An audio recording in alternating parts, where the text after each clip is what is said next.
A recent Okta research survey, sinasabi, si Vice President Sara Duterte leading former Vice President Leni Robredo pag nagkaroon ng two-way presidential race. Okay. So, again, masasabi ba na parang maliit lang yung impact ng impeachment sa kanyang political reputation so far sa Vice President? Dahil kasi simula pa lang ng impeachment at almost all the surveys ay before the impeachment nangyari. Pero even then, ano yung mga takeaways sa numbers ni Sara? Una, nanggaling siya sa isang mataas na more than 80 plus. Ngayon, nasa 40 plus siya. Ibig sabihin, kahit siya pa rin yung pinakamataas, gumalaw yung kanyang numero. Ikalawa, simula nung nagpakilala siya na siya ay kandidato for 2028, siya pa lang ang nagpapakilala. At ang alaala ko doon sa kanyang numbers, simula nung nagpakilala siyang standard bearer o kandidato for president, walang bump. Nag-plateau lang.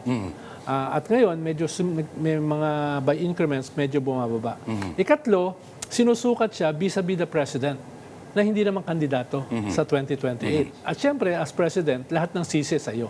No? Lahat ng problema ng bansa sa iyo kumpara sa vice president. Kaya talaga mas mataas ka. No? At ikaapat ay yung mga atake sa iyo, katulad ng impeachment, ay nagsisimula pa lamang.